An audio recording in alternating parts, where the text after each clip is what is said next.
అయోధ్యలో రామమందిరం నిర్మాణం పూర్తి చేసుకుని ప్రాణప్రతిష్ఠ వేడుకకు సిద్ధమవుతోంది. ఇది కోట్లాది హిందువుల కల. రాముడు పుట్టిన చోట ఓ గుడి ఉండాలని దేశంలో దశాబ్దాలుగా పోరాటం జరిగింది. ఈ ఉద్యమంలో అసుగులు బాసిన వారు ఉన్నారు. ఆలయ నిర్మాణం కోసం జీవితాన్ని అంకితం చేసిన వారు ఉన్నారు. అయోధ్య రామాలయం అనగానే కొందరి పేర్లు మాత్రం ప్రత్యేకంగా గుర్తుకొస్తాయి. తమ జీవిత లక్ష్యం అయోధ్య రామమందిర నిర్మాణమే అన్నట్లుగా వారంతా కృషి చేశారు. అంతలా ఆలయం కోసం పరితపించిన వారిలో కొందరి గురించి తెలుసుకుందాం. గోరఖ్నాథ్ మఠం పీఠాధిపతులు. అయోధ్యకు 140 కిలోమీటర్ల దూరంలో ఉన్న గోరఖ్నాథ్ పీఠానికి చెందిన 3 పీఠాధిపతులు ఆలయ ఉద్యమంలో కీలక పాత్ర పోషించారు. ప్రధాన అర్చకుడు దిగ్విజయనాథ్ 1935 నుంచి ఆలయం కోసం పోరాడారు. హిందువులను సమీకరించారు. 1949 డిసెంబర్ బాబ్రీ మసీదు స్థలంలో రాముడి విగ్రహాన్నుంచారు. ఆ తర్వాత అప్పటికే వివాదాస్పద ప్రదేశంగా ఉన్న మందిరానికి అప్పటి జిల్లా మెజిస్ట్రేట్ కెకే నాయర్ ఆదేశాలతో తాళం వేశారు. దిగ్విజయనాథ్ 1969లో మరణించారు. 1986లో సెషన్స్ జడ్జ్ ఆదేశాల మేరకు తలుపులు తెరవాలని జిల్లా మెజిస్ట్రేట్ ఆదేశించినప్పుడు అవైద్యనాథ్ పీఠాధిపతిగా ఉన్నారు. అవైద్యనాథ్ అన్ని హిందూ సంస్థలు, సాధువులను ఒకే బ్యానర్ కిందకు తీసుకురావడానికి రామజన్మభూమి ముక్తి యజ్ఞ సమితిని ఏర్పాటు చేశారు. వాస్తవానికి 1984లో బీహార్లోని సీతామర్హి నుంచి అయోధ్య వరకు ఒక యాత్రను నిర్వహించింది ఆయనే. దిగంబర్ అఖాడాకు చెందిన మహంత్ రామచంద్ర పరమహంస కూడా ఈ ఉద్యమంలో కీలక పాత్ర పోషించారు. అశోక్ సింఘాల్. అయోధ్య రామమందిర పోరాటంలో ముందు వరుసలో నిలుస్తారు అశోక్ సింఘాల్. విశ్వ హిందూ పరిషత్కు 20 సంవత్సరాల పాటు అధ్యక్షుడిగా పనిచేసిన ఈయన రాముడి గుడి కోసం ఎంతగానో పరితపించారు. 1984లో సింఘాల్ ఆధ్వర్యంలో తొలిసారి ధర్మ సంసద్ జరిగింది. అక్కడి నుంచి రామజన్మభూమి ఉద్యమం ఊపందుకుంది. ఆ తర్వాతే అయోధ్య రథయాత్ర దిశగా అడుగులు పడ్డాయి. 1992లో బాబ్రీ మసీదు కూల్చివేతలో సింఘాల్ ముఖ్య భూమిక పోషించారు. అయోధ్య వివాదాన్ని స్థానిక భూ వివాదం కాకుండా భిన్నంగా చూసిన సింఘాల్ దానిని జాతీయ ఉద్యమంగా తీర్చిదిద్దడంలో కీలక పాత్ర పోషించారు.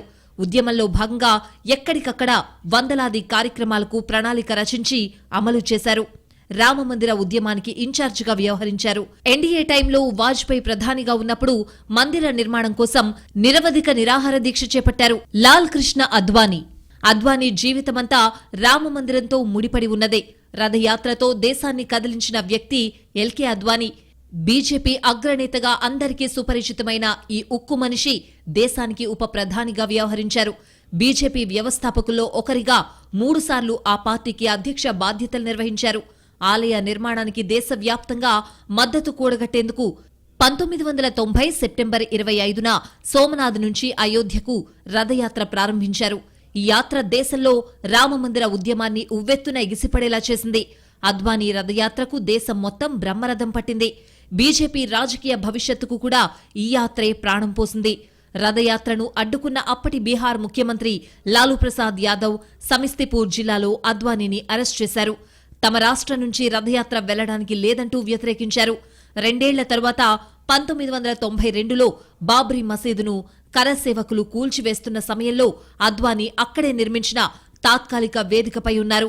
ఈ ఘటనకు సంబంధించి అద్వానీ, జోషి సహా 8 మంది బీజేపీ, వీహెచ్పీ నేతలపై 49 ఎఫ్ఐఆర్లు నమోదయ్యాయి.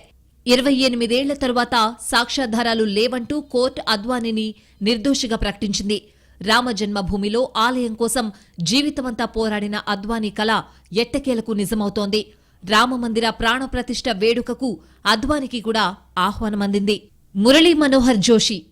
1934 జనవరి 5న నైనిటాల్లో జన్మించిన మురళీ మనోహర్ జోషి రాజకీయాల్లోకి రాకముందు అలహాబాద్ విశ్వవిద్యాలయంలో భౌతిక శాస్త్రంలో డాక్టరేట్ తీసుకున్నారు. అక్కడే హిందీలో పరిశోధన పత్రాన్ని సమర్పించిన తొలి వ్యక్తిగా నిలిచారు. అదే సమయంలో ఆయన ఆర్ఎస్ఎస్లో చేరారు. రామజన్మభూమి ఉద్యమంలోనూ మురళీ మనోహర్ జోషి చురుగ్గా పాల్గొన్నారు. 1992 డిసెంబర్ 6న కరసేవకులు బాబ్రీ మసీదును కూల్చినప్పుడు మురళీ మనోహర్ జోషి అక్కడే ఉన్నారు. కరసేవకులు గుమ్మటాలను కూల్చివేస్తున్న సమయంలో ఉమాభారతిలో ఆయన దిగిన ఫోటో వివాదాస్పదమైంది. ఆ సమయంలోనే జోషి అరెస్ట్ అయ్యారు. ఆ తర్వాత బీజేపీ అధికారంలోకొచ్చాక 1999 నుంచి 2004 వరకు కేంద్ర మానవ వనరుల అభివృద్ధి శాఖ మంత్రిగా పనిచేశారు. ఆయన చివరిసారిగా 2014లో లోక్సభకు ఎన్నికయ్యారు. 90 ఏళ్ల వయసులో రాజకీయాల నుంచి రిటైర్ అయ్యారు. రామాలయ ప్రారంభోత్సవానికి ఆలయ ట్రస్ట్ మురళీ మనోహర్ జోషిని ఆహ్వానించింది. కళ్యాణ్ సింగ్ రామజన్మభూమిలో ఆలయ నిర్మాణం కోసం జరిగిన పోరాటంలో ముఖ్యమంత్రి పదవి కోల్పోయిన వ్యక్తి కళ్యాణ్ సింగ్. ఉత్తరప్రదేశ్ ముఖ్యమంత్రిగా కళ్యాణ్ సింగ్ ఉన్నప్పుడే బాబ్రీ మసీదు కూల్చివేత ఘటన జరిగింది.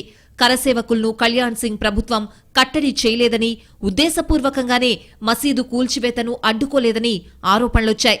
మసీదు కూల్చివేతకు కుట్ర పన్నారన్న ఆరోపణలపై కేసులు ఎదుర్కొన్న 13 మందిలో కళ్యాణ్ సింగ్ కూడా ఉన్నారు. అయోధ్యలో జరిగిన దానికి నైతిక బాధ్యత వహిస్తూ డిసెంబర్ 6, 1992 సాయంత్రం కళ్యాణ్ సింగ్ ముఖ్యమంత్రి పదవి నుంచి వైదొలిగారు. కోర్టు ధిక్కారానికి పాల్పడినందుకు కళ్యాణ్ సింగ్ కు ఒకరోజు జైలు శిక్ష, 20,000 రూపాయల జరిమానా విధించింది.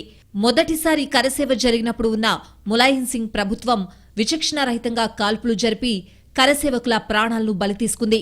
కానీ కళ్యాణ్ సింగ్ మాత్రం కరసేవలకు మద్దతుగా నిలిచారు. 2020 ఆగస్టు 5న రామజన్మభూమి ఆలయానికి ప్రధానమంత్రి నరేంద్ర మోడీ శంకుస్థాపన చేసినప్పుడు కళ్యాణ్ సింగ్ అక్కడే ఉన్నారు. ఆ సందర్భంగా ఆయన ఉద్వేగానికి లోనయ్యారు. రామజన్మభూమి ఆలయాన్ని చూడాలన్నదే తన కోరిక అని అప్పుడు చెప్పారు. కానీ 2021 ఆగస్టు 21న ఆయన తుదిశ్వాస విడిచారు. ఉమాభారతి రామమందిర ఉద్యమంలో మధ్యప్రదేశ్ మాజీ ముఖ్యమంత్రి ఉమాభారతి కూడా పాల్గొన్నారు.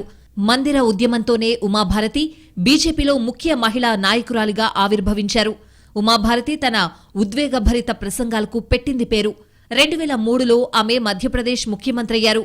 బాబ్రీ మసీదు కూల్చివేతలో ఉమాభారతి పాత్రను లిబ్రాన్ కమిషన్ గుర్తించింది. అక్కడున్న జనాన్ని ఆమె ప్రోత్సహించారని ఆరోపణలొచ్చాయి. 2019 పార్లమెంట్ ఎన్నికల నుంచి ఆమె రాజకీయాలకు దూరమయ్యారు. రెండోసారి కేంద్రంలో బీజేపీ ప్రభుత్వం వచ్చినా ఆమె మళ్లీ ఎలాంటి పదవిని స్వీకరించలేదు.